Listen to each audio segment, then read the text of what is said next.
아침에 주신 하나님 말씀 구약성경 룻기서 1장 19절부터의 말씀입니다. 구약성경 좀 앞부분으로 가셔서 룻기서 1장 19절입니다. 사사기 룻기서 되겠습니다. 구약성경 403페이지 여러분 참고하시길 바라겠습니다. 403페이지 룻기서 1장 19절부터의 말씀입니다.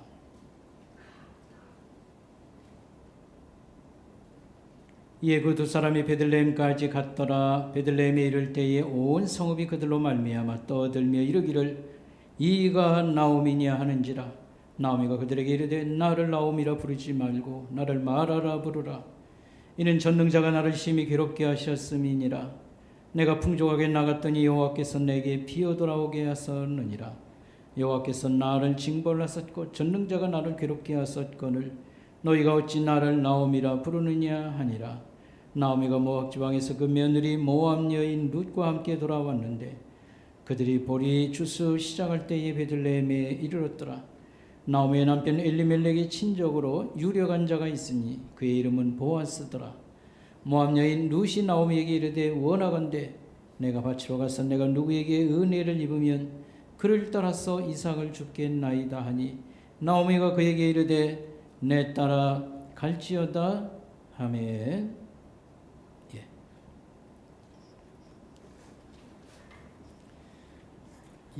여러분 그 인쇄물은 주관에 있는 인쇄물은 앞에 이렇게 잘 놓으시고 제가 보랄 때만 보시길 바라겠습니다.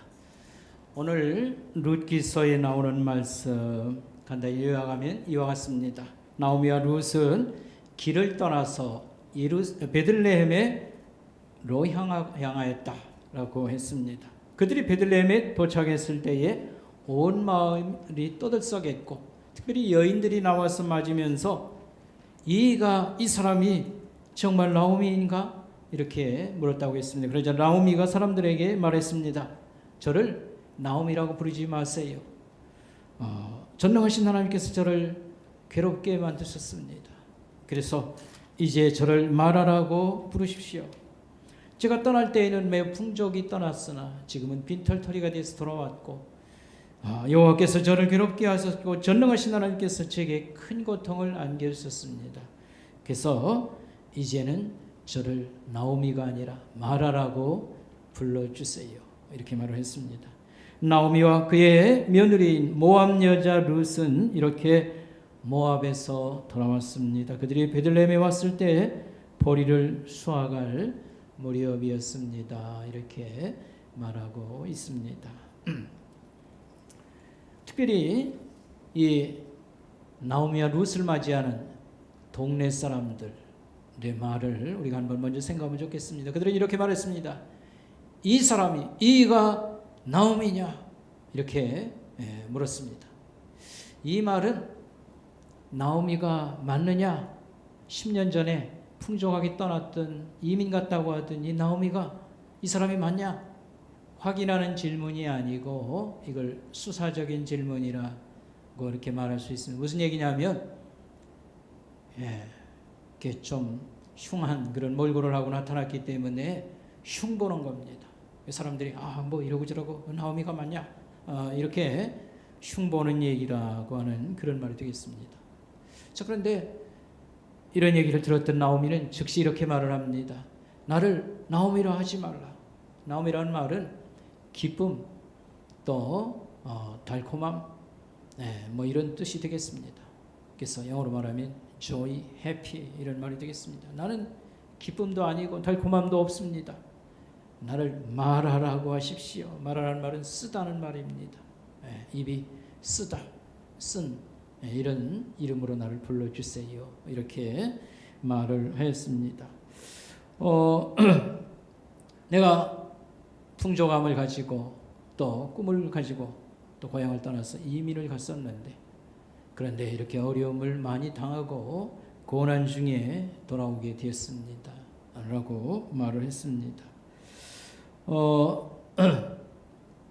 그래서 내게 합당한 이름은 나오미가 아니라 마라라 이렇게 말하고 자기의 실패와 고통을 솔직하게 얘기했다고 하는 거, 이것은 굉장히 바람직한 것입니다. 우리가 어려움을 당할 때라든지 여러 상황에서 자신의 속마음이나 솔직함을 가지고 이렇게 대화를 하면 다른 사람도 귀를 기울여 주지만 마음속에 있는 걸 말하지 않는다든지 뭔가를 자꾸 숨기려고 하면 사람들이 기분 나쁘게 생각해서 대화가 이루어지지 않는다라고 말할 수 있겠습니다. 솔직한 것, 진실한 것은 어디서나 인정을 받습니다. 그래도 사람이 실수를 많이 하고 문제를 일으켰어도 사람이 솔직하다, 진정성이 있다 그러면 귀를 좀 이렇게 기울여 주는 겁니다. 그리고 반대로 가리고 숨기는 게 있으면 사람이 좀 어멍하다, 저 사람 경계를 한다든지 마음을 열어주지 않지요. 서로 대화할 때 자기의 마음을 열지 아니하면 상대방도 말을 줄여가면서 그 다음에 말을 이제 닫는 것이지요. 그래서 인간관계를 맺어감의 첫째 조건은 우리가 솔직하고 진실한 거, 이렇게 말할 수가 있겠습니다. 요즘 지난 주간에 여러분 코로나가 선교단체 운영하는 그런 학교에서 이렇게 해서 계속 뉴스에 나오고 어떤 사람은 노골적으로 공격하고 비판하고 또 우리가 민망하게 생각했습니다. 그런데 이런 비난과 공격을 잠재울 수 있는 방법은 뭘까 생각하면 우리가 솔직하게 인정하고 겸손하게 이거 참 죄송하게 되었습니다. 앞으로 잘 하겠습니다. 이렇게 솔직하고 겸손하고 우리가 좀 잘하고자 하는 그런 태도를 보이면 그저 이 역지거리 하던 것을요 그냥 말꼬리 내리게 되어 있습니다. 그걸 우리가 오늘 제대로 해야 되겠습니다. 뭐 잘해보려고 해도 여기저기서 손발이 맞아야 되는데 협조가 잘 안 된다 아니면 또 속된 말로 재수 나쁘게 이런 뉴스에 자꾸 뜨고요 확진자가 나오고 그러면 정말 몸둘 바를 모르지. 그러나 여러분 사기 떨어져 가지고 뭐 예수 믿는 것을 가려볼까 숨겨볼까 그러지 말길 바라겠습니다. 하나님 앞에 이건 부끄러운 것입니다. 오히려 솔직하게 겸손한 마음으로, 그죠? 여러 가지 잘못됐습니다. 챙기지 못해 잘못했습니다. 잘하겠습니다.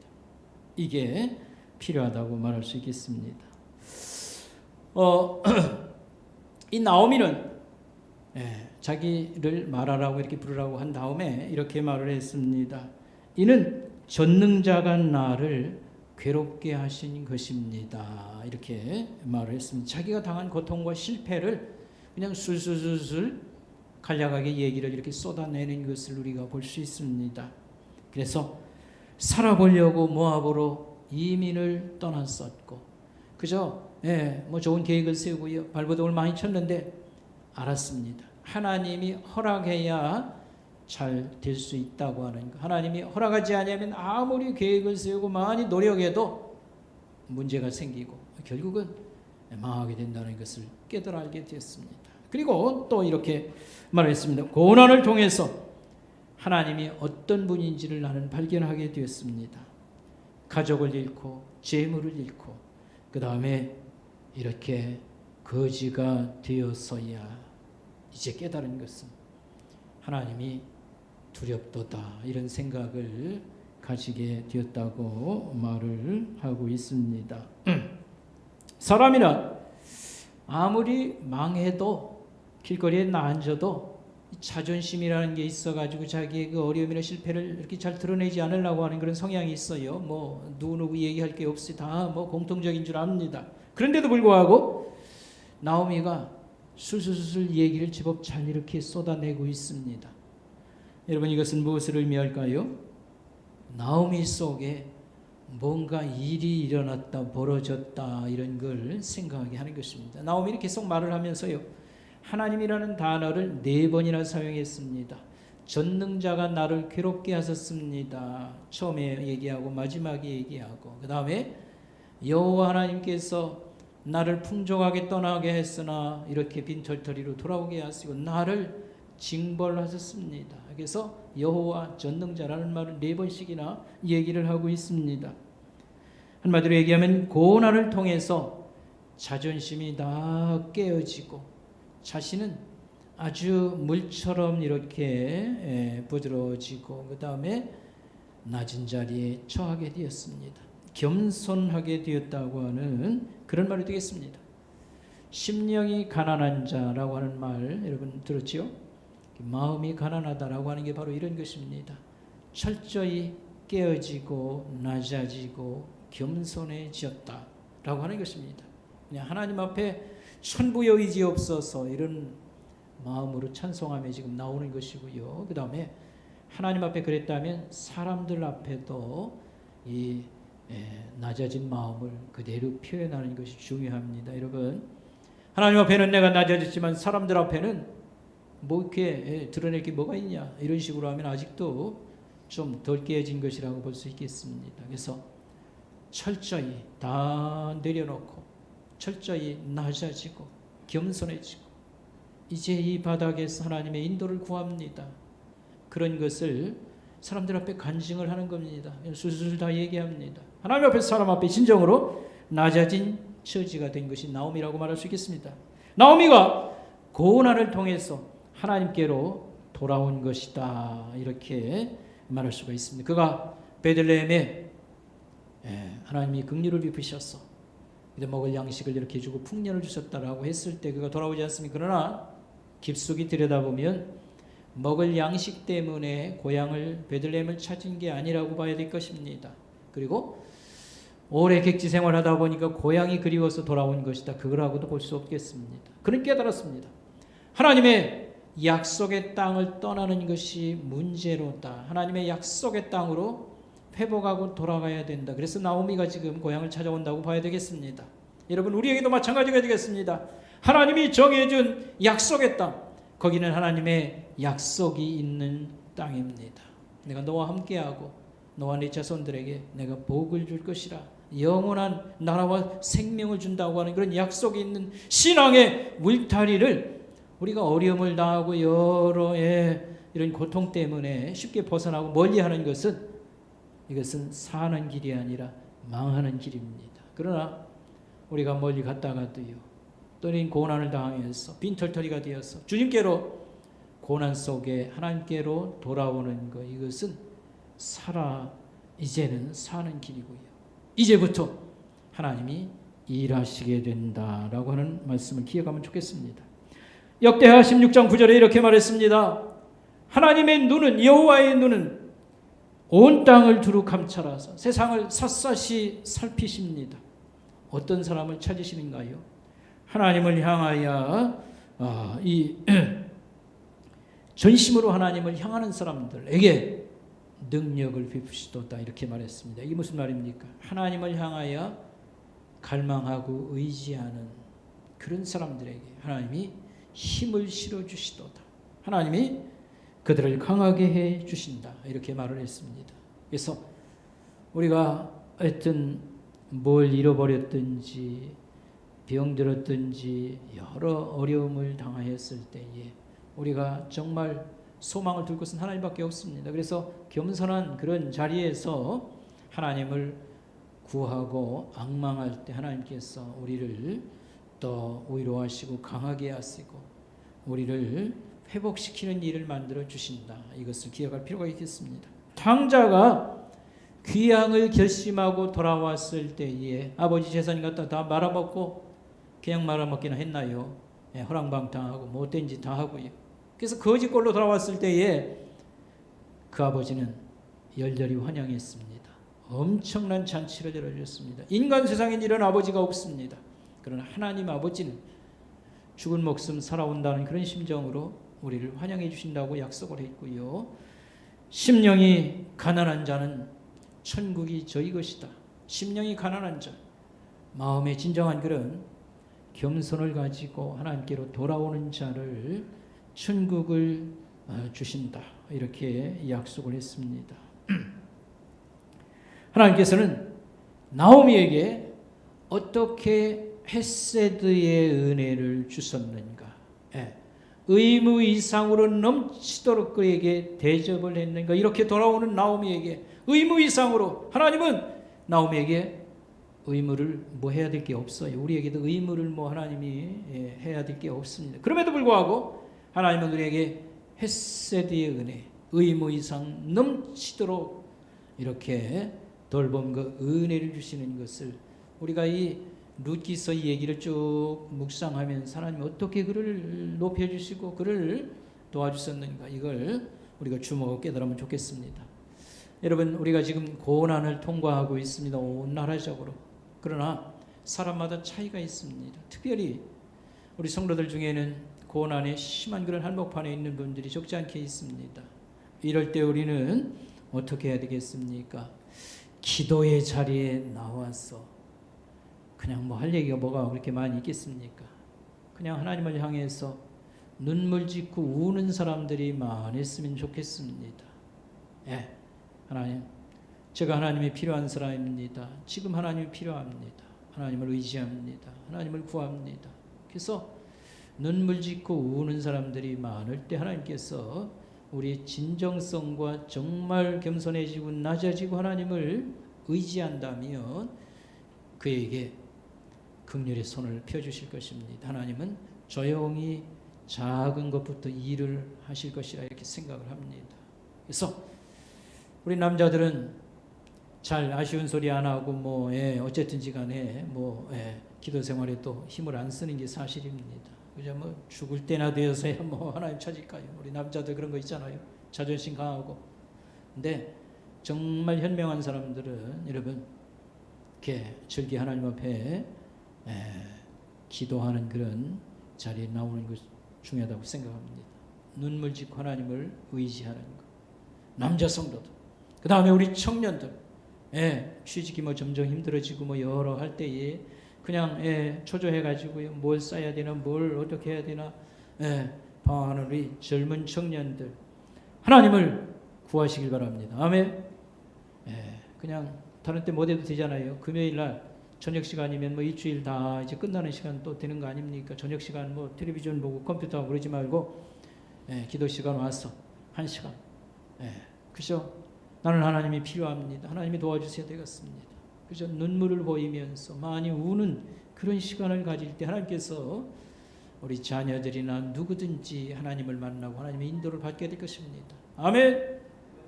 고난당할 때 하나님이 필요한 것입니다. 그런데 문제는 고난당한다고 해서 하나님이 손써요.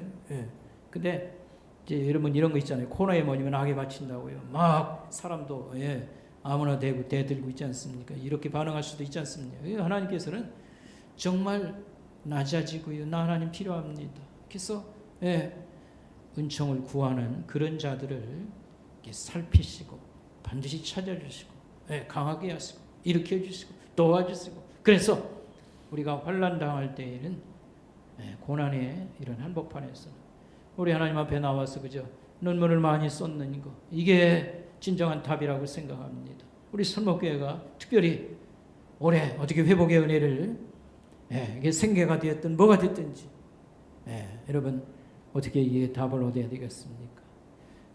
나오미가 술술술 자기 실패한 거 이런 얘기를 짧은 얘기지만 다 사람들에게 쏟아 놓습니다. 이건 그 마음이 하나님 앞에 온전히 낮아지고 숨길 게 뭐가 있냐? 하나님 앞에나 사람 앞에 그걸 보여준 건데 흉부던 사람들이요 꼬리를 내릴 수밖에 그렇게 하고 이 사람을 주목하게 된다. 이런 것을 우리가 보게 되는 것입니다. 자 이제 며느리 룻의 이삭 줍는 얘기를 우리가 좀 살펴보면 좋겠습니다. 지금 먹고 사는 문제가 지금 당장 이렇게 닥쳐왔습니다. 굶어 죽게 되었다 이런 말이 되겠습니다. 이런 상황에서 시어머니 나오미 입장에서도 지금 말을 안 해서 그렇지 고민이 굉장히 깊었을 거예요.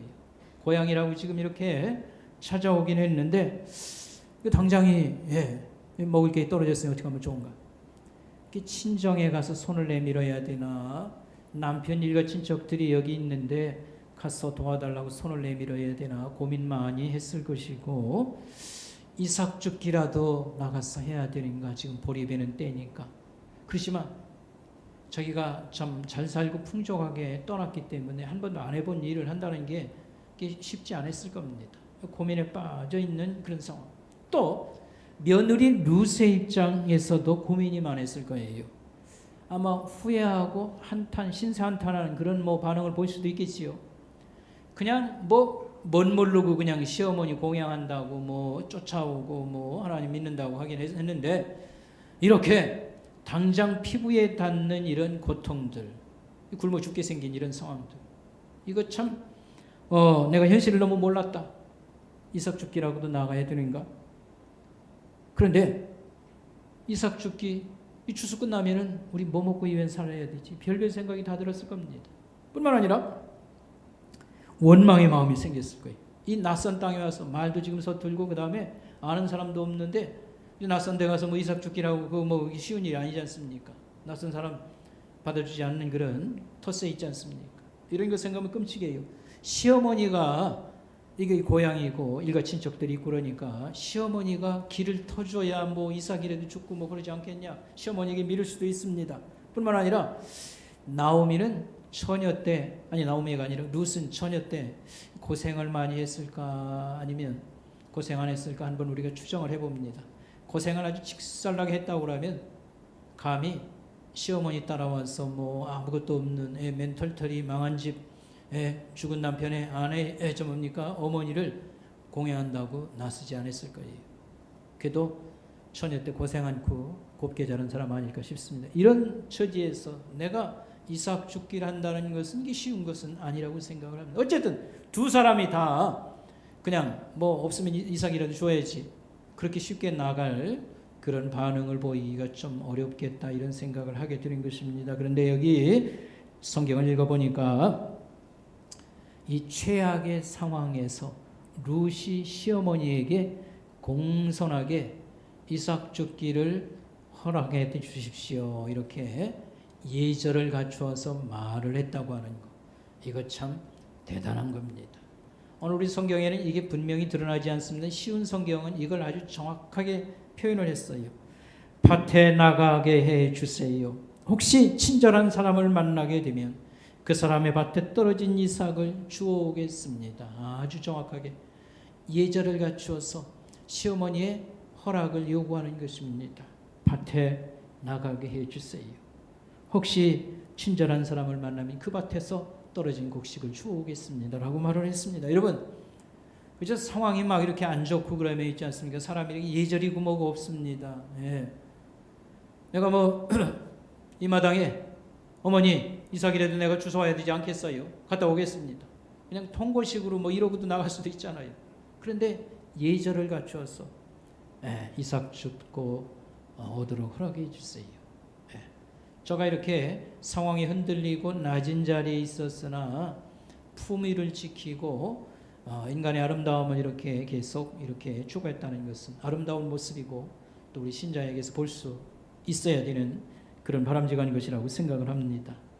낮아지고 깨어지게 하신 것이 사실은 하나님이거든요. 그 하나님을 인정하고 이런 낮은 자리에서도 원망하거나 자포자기하지 아니고 지금 할 수 있는 일이 뭔가를 생각하고 또 하나님의 인도를 이렇게 기다리는 이런 신앙의 자세 참 아름답다고 말할 수가 있겠습니다. 우리가 이렇게 살다가 보면 병도 들고 또 수입이 끊어지고 직장이 잠시 이렇게 잃어서 이게 몇 달이 끝날 줄 알았는데 그러지 않고요 1년을 갈 수 있는 이런 상황에서 여러분 우리 마음이 얼마나 복잡해집니까? 살아야 말아야 되나? 포기하는 사람도 나오고요. 죽고 싶다고 그러고요.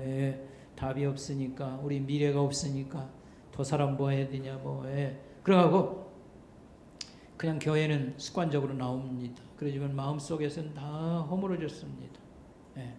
이렇게 살아야 되나 말아야 되나 답은 뭔가 예수 믿어도 아무 것도 보이지 않는 이런 예수를 믿어야 되나 이렇게 마음은 다 엉망이 되고요. 이렇게 허물어진 것과 같은 그런 마음으로 오고 갈 수도 있겠다 이렇게 생각을 합니다. 그러나 이들은 그렇게 하지 아니했습니다. 하여튼 최악의 상황을 맞았는데도 최소한 예절을 갖추면서 또 할 일을 찾아보고 또 하나님이 다음 우리를 인도해 주실 것이다 이런 반응을 보였다고 하는 것입니다. 그런데 하나님께서 조용히 일을 하시는 것을 여러분 보게 됩니다. 그래서 이들이 딱 여기 도착할 때가 보리 추수할 때였습니다. 만약 추수가 딱 와보니까 추수가 다 끝났어요. 이삭 죽기도 못하는 거 아닙니까? 겨울을 앞두고 도착했어요. 더 끔찍하지 않습니까? 근데 그저 소리 없는 그런 하나님의 도우심 같습니다만 조용히 하나님 일하십니다. 이들이 딱 도착했을 때가 보리 추수가 시작된 때였더라. 그 다음에 2장 1절에 보면 엘리멜렉의 친척 보아스라는 사람 유력자가 이곳에 살고 있다 이렇게 합니다. 그러면서 이 보아스가 이 착한 며느리를요, 저 사람 누구냐 이렇게 물어본 다음에 일꾼들이 여차여차 얘기할 때에 나도 얘기를 들었다 하면서 여러 가지로 도와주는 일을 시작을 합니다. 이게 이제 다음 시간쯤 우리가 생각을 한번 해보겠습니다. 이렇게 해서 하나님께서는 서서히 돕는 그런 손을 쓰시고 일하는 것을 우리가 보게 되는 것입니다. 자, 룻이 부지런히 나가서요 이삭을 주며 성실하게 일을 했습니다. 근데 밭의 일꾼들이 이걸 주목해서 딱 보는 겁니다. 그냥 자기들 보리배고 앉았습니다만 저 낯선 여자 뭐 하는가 유심히 지켜보고 주목을 합니다. 그래서 주인이 물어봐요. 여기 보면 2장에 볼 것 같으면 이제 이 보아스라고가 이제 이 밭의 주인인데 굉장히 큰 밭을 갖고 있는 것 같습니다. 일꾼들이 많이 와서 지금 일을 하고 있어요. 보아스가 딱 등장한 다음에 이렇게 주님의 이름으로 모난 인사 축복을 이렇게 빌어주고요. 저기 근데 낯선 저 사람은 누구냐 할 때에 모함 여자 나오미가 데리고 온 그런 모함 여자입니다. 이렇게 얘기를 하지요. 근데 그 하인들이 말합니다.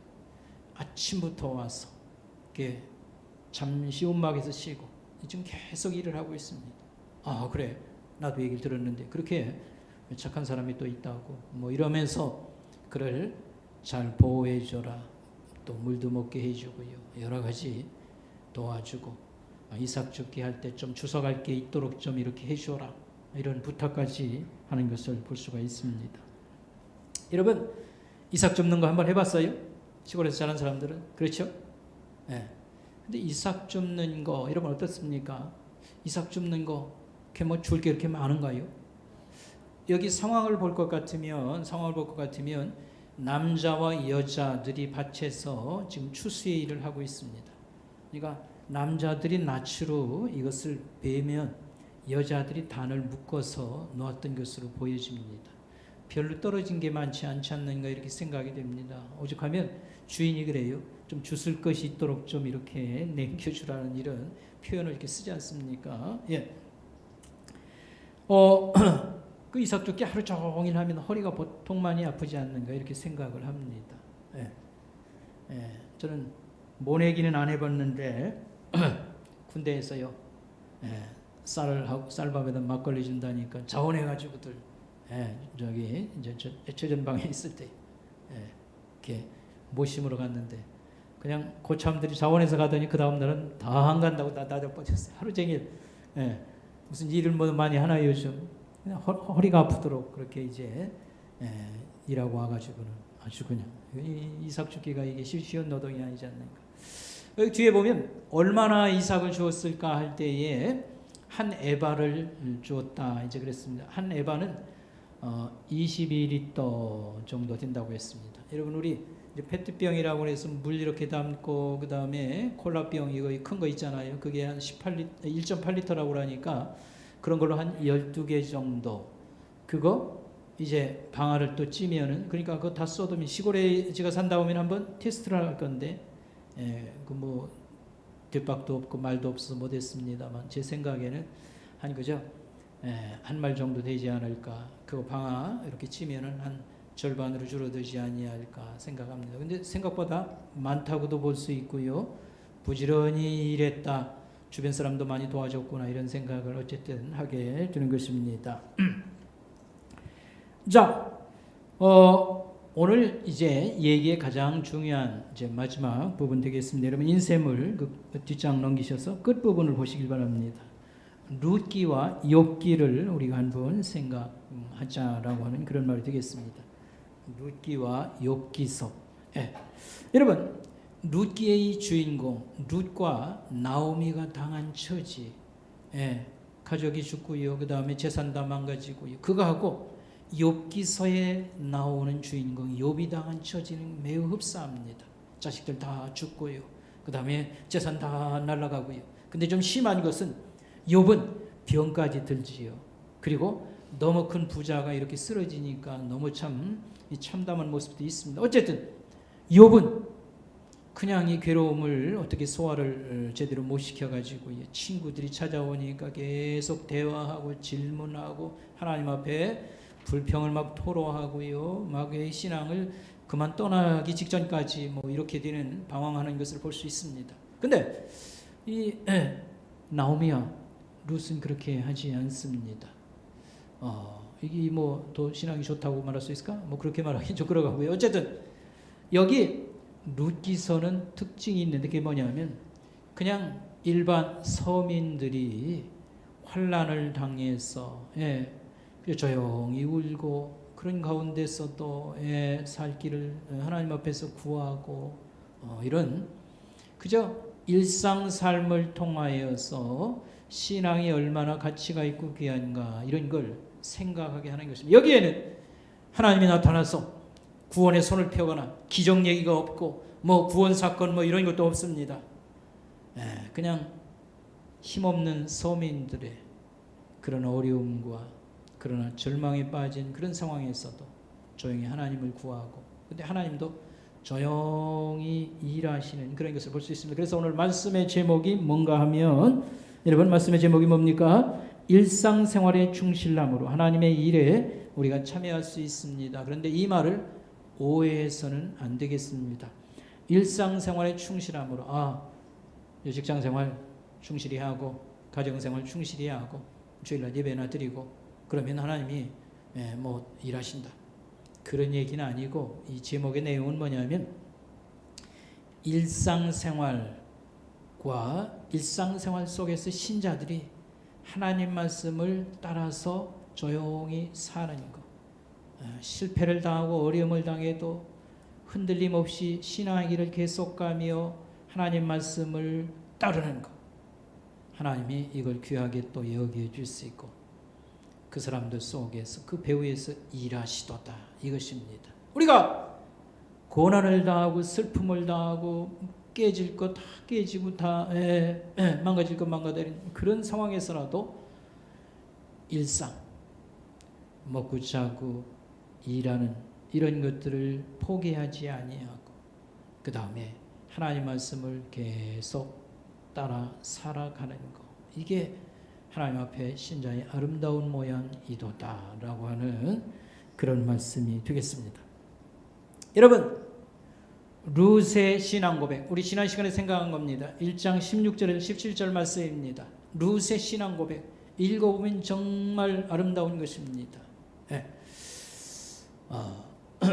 나는 어머니를 떠나지 않겠습니다. 나의 미래를 포기하고 이 남편 죽고 혼자 된 시어머니를 따라가서 봉양하겠습니다.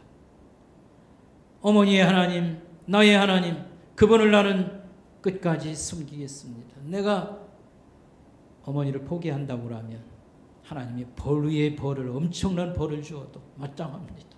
나는 하나님을 끝까지 따라 섬기겠습니다. 그의 신앙과 신앙의 어떤 표현이라고 할 수 있는, 이제 거의 남남이 되다시피 한 망한 집의 시어머니, 남편도 이미 죽었지요. 그런데도 그 어머니를 미래를 포기하고 봉양하러 가겠다고 하는 이 얘기, 여러분 잘 한번 생각해 보세요.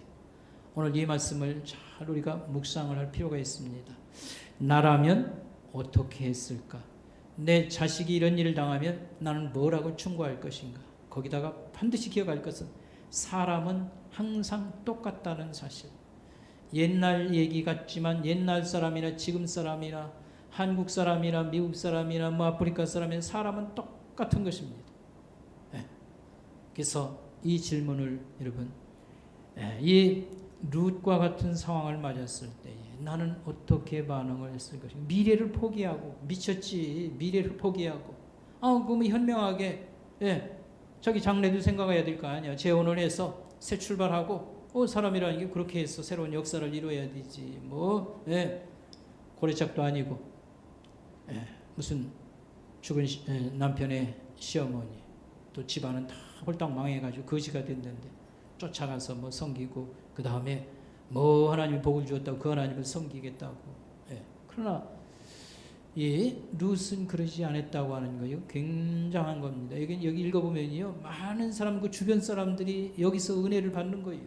근데 하나님이 헷세들을 그 분에 넘치는 그런 선대하심은 여기에서부터 있다고 하는 걸 여러분 또 한번 생각을 해볼 필요가 있습니다. 그 다음에 나오미의 실패 간증. 오늘 우리 말씀 생각했지 않습니까? 고향 사람들만 이럴 때 수근수근대요. 벌써 알아들었어요. 저게 나오미냐? 어떻게 저렇게 흉하게 망가졌냐? 라고 말할 때에 술술술 무슨 간증하듯이 얘기합니다. 근데 할 얘기는 다 했어요. 나 홀딱 망하고 거지에서 돌아왔는데 남편 죽고 자식 죽고 재산 다 말아먹고 거지에서 돌아왔는데 나를 기쁨, 행복 이런 말로 부르지 말고 쓴 여인, 쓴맛을 본 여인으로 이렇게 불러달라 하면서 하나님이 또 살아보려고 어쩌고 저쩌고 그런데 마음대로 안 되더라. 하나님이 허락을 했어야 된다. 하나님이 은총을 주셔야 된다 라고 하는 것을 깨달았습니다. 하나님은 두려운 하나님입니다. 이런 얘기를 쭉 해요. 아까도 얘기했지 않습니까? 사람이 자존심이라는 끝까지 있어가지고 되도록이면 말하지 아니하고 해서 누가 유익을 준다는 말인가 이러고 앉았습니다. 사람은 유익을 줄 수 없으나 누군 도와줄 수 있을까요? 하나님이 조용히 헷세드의 은혜를 내려주실 수 있다는 걸 깨달으면 좋겠습니다. 룻의 이삭 죽기 좀 생각했잖아요. 그 쉬운 일 아니라고 생각합니다. 일하면서도 마음이 복잡할 수 있어요. 이거 이삭 죽기 끝나면 뭐 먹고 살지? 계속 주스면서 신세 타령하고요. 얼마든지 그럴 수 있어요. 그런데 룻은 어떻게 반응했던 것인가? 추수하는 일꾼들이 주목을 하면서 인정을 하는 발언을 하고요. 이 밭주인 보아스가 자꾸 도와주려는 그런 반응을 직접 다 이제 하나님의 조용한 섭리 아니겠습니까? 그 다음에 이 끄트머리 4장 끝에 가면요, 이제 이 룻이 재혼을 해가지고 아이를 낳아요. 그 동네 사람들이 또 다 몰려와가지고 뭐라고 하는 줄 알아요? 이 아이는 10아들보다, 10이 아니고 7 아들보다 낳은 며느리가 낳은 아들이도다. 이렇게 축복을 하고요. 그러니까 이 사람의 삶을 사람들이 지켜보고 감동받았다는 거죠. 그렇게 하는데 이들의 이 말이 참 예언적이었습니다. 이 아이는 왕이나 큰 인물이 아니었습니다만 4대째에 위대한 왕이 탄생하고, 그것보다 더 놀라운 것은 예수님의 조상자리 족보에 올라간 그런 사실, 이런 은혜를 입은 것을 우리가 기억을 하면 좋겠습니다. 그래서 사소한 그런 특별한 얘기도 없고 기적 얘기도 없고요, 대단한 얘기도 없는데 어떻게 여기 하나님이 조용히 이렇게 오늘 빛도 없이 살아가는 우리들, 그러나 실패가 있고 여러 어려움이 있지만 일상에 충실하며 하나님 말씀을 계속 순종하고 따라가는 이들에게 조용히 하나님이 위대한 그런 헷세드의 은혜를 이렇게 내려주신다는 말씀을 여러분 기억하면 좋겠습니다. 마지막으로 하나 간증하고 마치도록 하겠습니다. 여러분이 혹시 제가 제 주변이나 가족 얘기나 아니면 친척 얘기를 할 때에 집안 자랑하고 그런다 이렇게 하지 말고, 담임 목사는 여러분들을 위해서 세운 사람입니다. 저가 경험한 여러 가지는 하나님의 진리를 깨닫게 하는데 유익하게 하나님의 허용한 것으로 우리 성도들을 위한 것입니다. 그래서 목사가 이런 간증 속에 하나님의 위로가 있다든지 선대하다 이런 얘기가 나올 때 여러분 자랑거리 이렇게 집어하지 않기를 바라겠습니다. 특별히 두 사람을 간단히 비교해서 설명할 건데, 자식을 잘 키운다는 게 뭔가를 여러분 한번 생각해 보세요. 자식을 잘 키워야 된다. 내가 자식을 정말 잘 키우길 원한다. 그래서 공부를 시키고 여러분 많이 신경 쓰는데 자식을 잘 키운다, 잘 된다는 게 뭔가를 여러분 한번 생각하면 좋겠고요. 두 번째, 공부를 잘한다, 못한다 가지고 너무 공부 좀 이렇게 잘한다 하면 괜히 으쓱해 가지고요. 이제 장래가 보장이 되었다, 으쓱 이렇게 하는 거 하고 또 공부를 좀 못한다고 해가지고 기가 죽어가지고 미래가 뭐다 막힌 것 마냥 그렇게 생각 않는 이런 사례 좀 이렇게 되었으면 좋겠다 이런 생각을 갖습니다. 저희 사촌 형은 공부를 매우 잘한 사람입니다. 그리고 그 부모가 늘 자랑하는 게 효자예요. 공부를 굉장히 잘했으니까요. 얼마나 부모가 뭡니까 자랑스럽겠습니까? 맨날 상 받아오고 그렇지 않겠습니까? 그 집안의 자랑이고요. 그 다음에 부모의 자랑이었고요. 저도 사촌제가입니다만 얼마나 참 자랑스럽게 생각을 했는지 몰라요. 근데 지금은 좀 바뀌었어요, 생각이. 지금은 좀 그렇게까지 생각을 않습니다. 이제 서울대학의 정치외교과를 이제 졸업을 했는데 그 대학 그 과에 그냥 교수가 됐습니다. 어디 외국 한 번 다녀오지도 않고요. 그냥 그 대학에 이제 교수가 되었고요. 국회의원에 나가서 국회의원 2번 이렇게 했습니다. 그 다음에 독립기념관 관장을 했습니다. 여러분 교수하던 사람이 국회의원 나가서 되고 흔하게 얘기를 듣지만 이 독립기념관 관장 같은 것은 그렇게 쉽게 되는 게 아닙니다. 애국자의 집안 이런 배경이 있어야 됩니다. 근데 저희 이제 가문에 우리 고조 할아버지가 이제 구한말에 큰 애국자이셨습니다. 그래서 독립관 관장, 그 다음에는 이제는 성균관 관장을 했습니다. 성균관은 유교의 대표자가 되는 겁니다.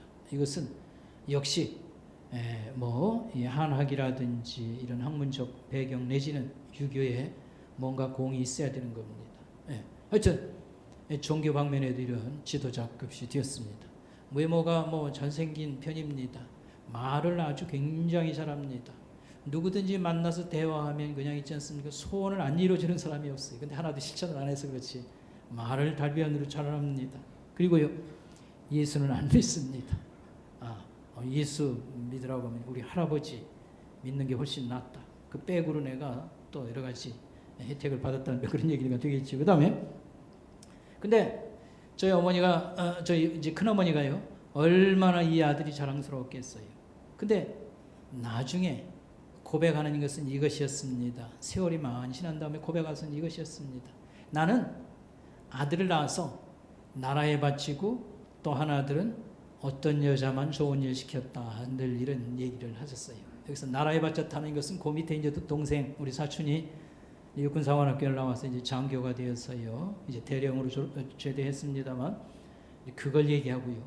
그 다음에 나는 어떤 여자를 좋은 일만 시켰다는 것은 이 큰형을 얘기하는 거예요. 그러니까 굉장히 호강할 줄 알았어요. 출세를 하고 마고 나면요 엄청나게 호강할 줄 알았는데 여러분 자식이 잘 돼서 바깥에서 활동을 하면요 집안도 못 챙기는 경우가 많지 않습니까? 명절이나 찾아오고 맨날 전화를 하고 부인 통해서 어쩌고 저쩌고 하지 생각같이 아주 휘황찬란하게 살 줄 아는데 그러지 않았다 이 말입니다. 그래서 하신 말씀이 천하의 효자 입에 붙은 게 효자였는데 여전히 효자지만 만족을 그렇게 가져다 준 효자는 되지 못했다고 하는 사실. 자, 또 한 사람은요 우리 외갓집의 막내 외삼촌입니다. 저희 외할머니가 이렇게 재혼해서 오셨기 때문에 이 막내 외삼촌은 저보다 나이가 어려요. 그렇지만 하여튼요 이 상업학교를 다녔는데 밴드부 했어요. 근데 여러분 나팔 불고 하는 거 공부 꽤나 안 했구나 이런 거 생각할 수 있죠. 직업은 결국은 어떻게 했냐면 이 반지 같은 거 만드는 세공 기술이라고 금반지 같은 이걸 이제 배워가지고요. 이제 친척이 중매를 해서 미국 시민권자와 결혼을 했습니다. 근데 결혼할 때에 둘이 이렇게 어울리지 않는다고 그랬어. 우리 집 외삼촌은 그래도 키가 크고 얼굴이 그냥 수려한데 이제 저러는 외숙모는 키가 아주 작습니다. 그래가고 얼굴이 그냥 보통이에요. 그러니까 서로 이렇게 안 맞는다고 고목나무에 매미 붙었다 해가지고 흉보고도 그렇게 했어요. 근데 이제 결혼이 됐습니다. 근데 이제 저희 외할머니는 참 사람이 착하신 분인데 자녀를 키울 때 2가지밖에 안 했어요. 밥 해주는 거 하고 기도해 주는 거. 밥 해주는 거, 기도해 주는 거. 근데 여러분 그렇게 하면 여러분이 웃을 거예요. 아이고 그게 무슨 자식 잘 키운 거니까. 그런데 여러분 밥 해주는 거, 기도해 주는 거 정말 노린저하고 아주 중요한 겁니다. 자식들이요 아무리 돈 많이 주고 그래도 있지 않습니까? 성질나면 하는 게 뭔 줄 알아요? 언제 밥 해줬냐고. 여러분 그거 분명히 알아야 됩니다. 자식들에게 가정을 지키며 밥 해주는 게 굉장히 중요하다는 걸 여러분 아시기 바랍니다. 뿐만 아니라 기도해 주는 거 사그리 무시하지요. 학원비 대해서 공부 잘하면 대학 가면 길이 열리고 결혼해서 잘 살고. 여러분 잘 한번 생각해 보시기 바랍니다. 기도가 얼마나 소중한지를 여러분 잘 알 필요가 있습니다. 이 공부 못한 아들이 어머니를 미국으로 모셔다가요 70 넘어서 우리 할머니가 갔었는데요 100살에 돌아가서요 정확히 말하면 99살 몇 개월 한국 나이로는 100살을 채우셨는데 약 30년을 모셔다가 어머니를 잘 이렇게 봉양했어서 미국에서 편안한 여생을 그냥 예수님을 잘 믿어요. 저도 얼마나 밥을 많이 얻어먹었는지 몰라요. 근데 그것밖에 안 했는데 자식이요. 우리 어머니 고생하셨다고 모셔다가 있지 않습니까? 미국은요. 양로원이나 요양제도가 얼마나 발전된지 모릅니다. 여러분. 우리나라는 좀 가면 못 나온다 이러고 있지 않습니까? 근데 거긴 그렇지 않습니다. 미국 가면 노인, 여자, 어린아이, 장애자의 천국이라 할 정도로 서비스가 대단한 겁니다. 이번 이 코로나 이 사태에서도요. 우리로 말하면 동해에서 노인들에게 도시락이 집에서 먹는 것보다 훨씬 좋은 도시락이 계속 배달되는 거예요. 근데 코로나에 왜 미국 사람들이 많이 죽었냐면 노인들이 많은 거예요. 이렇게 잘 먹고 서비스가 좋으니까 노인들이 많은데 이분들이 이번에 피를 본 거지. 많은 분들이 돌아가신 거지. 어쨌든 30년을 있지 않습니까? 요양원에 안 보내고요. 이 아들이 이렇게 했으니까 아들 참 이거 효자다. 이런 마음이 들지 않습니까? 제가 생각을 바꿨어요. 진짜 효자가 있다. 뿐만 아니라 여러분 아들만 힘쓴다고 돼요? 누가 협조를 안 해주면 안 되죠? 며느리가 협조를 안 하면 그게 어떻게 에게 모실 수가 있어요. 그런데 우리 외할머니 기도는 며느리 볼 때 이거였다고 합니다. 하나님 예수 잘 믿는 며느리 착한 며느리 보내주세요. 근데 하나님이 그 기도를 그대로 일어나 진짜 착한 며느리가 온 겁니다. 그래가지고 30년을 자기 집에서 있지 않습니까? 100살 될 때까지 이렇게 모셔요. 그렇게 즐거움으로 모셔서 편안히 남은 여생을 살다 가신 겁니다. 우리의 기도가 얼마나 소중한지를 알아야 됩니다. 그걸 모르고 무슨 급한 일이나 있어야 한번 뛰어와서 하나님 찾아보고 답도 없더라. 그래서 예수 믿으면서 그렇게 쉬지 말고 기도하라 얼마나 성경이 절실하게 강조합니까? 개코같이 알고 여러분 예수 믿는 사람들이 그렇게 기도를 푸대접해요. 아무리 똑똑한 채 해봐야 여러분 내 손으로 만들어낸 거 내 작품이 그러고 그러지요. 하나님 손에서 여러분 이것을 아셔야 됩니다. 이 작은 외삼 뭡니까 막내 외삼촌이 미국에 결혼해서 갔는데 사실은 도망가려고 그렇게 마음이 안 들었던 거지요. 그래서 도망가려고 생각했는데 어느 날 무슨 생각이 들었냐면 이 여자 버리면 벌 받는다 이런 생각이 갑자기 떠오르더라는 거예요. 근데 그게 다 어머니나 이런 주변 사람들의 기도가 있어서 그래요. 예수 안 믿었거든요. 제대로 교회 안 다녔어요. 근데 어떻게 사람이 이렇게 바꿔질 수 있는가? 하나님이 그 마음을 만지시는 겁니다. 그래서 그 뒤로 딱 가정에 충실하고 자기 생업에 충실하고요. 이제 그렇게 된 겁니다. 근데 이제 지난주에 제가 저희 어머니 동에서 한 사실인데 또 이제 시어머니를 그렇게 30년 가까이 모셨는데 이번에는 친정어머니를 또 모셔다가 지금 또 돌보고 계시다고 그래요. 딸 형제들이 잘 살고 그런데도 이 딸이 자청을 해가지고요. 자기 어머니를 갖다가 해서 치맥기가 있는데 이제 금은방 하면서도 시간을 내서 밥 챙겨드리고 뭐 부지런히 이렇게 한다고 하더라고요. 아이고 얼마나 착한 거예요. 미국같이 요양원 보내도 섭섭할 게 없는 그런 그런 데서도 그렇다고 해서 뭐 자기가 밥만 하고 집에만 들어앉은 사람도 아닌데 그렇게 이렇게 공양을 이렇게 한 거. 참고로 제가 이제 안 것은 이 외숙모가 목사님 딸이에요. 그러니까 신앙교육이 잘 됐다고 봐야 됩니다. 여러분 아셔야 될 것은 천하의 효자, 입신양명하여 집안을 알리고 어디다 내놔도 모든 사람의 그런 부러움의 대상, 그런 아들. 그러나 그 아들 켜놓고 나중에 말씀하기를 나는 어떤 여자만 좋은 일 시켰지, 나는 어떤 여자만 좋았지, 그냥 섭섭함이 있어가지고 진짜 잘 된다고 하는 것이 무엇인지, 자식을 잘 키운다는 거. 대학도 안 나오고 있지 않습니까? 저거 어디 가서 밥이나 빌어 먹을까 걱정하고 있었습니다. 그게 아니에요. 기도하고 밥 해주고 기도하고. 그런데 이런 진짜 무슨 유교 훈련 받는 것도 아닌데 하나님이 사람을 만들어 가시는 것입니다. 아멘. 기도하겠습니다. 하나님 아버지, 우리의 평범한 근소민 삶 속에 또 이렇게 시련이 너무 많이 와서 마음이 다 이렇게 흐트러지고 또 신앙 자세도 다 흐트러진 안타까운 현실을 저희들이 맞고 있습니다.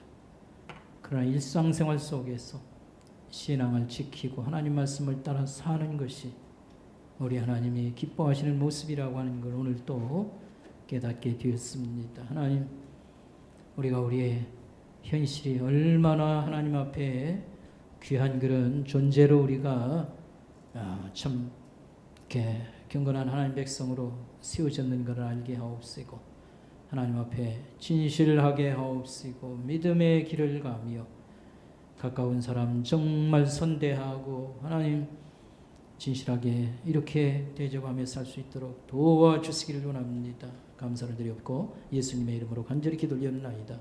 아멘. 준비하신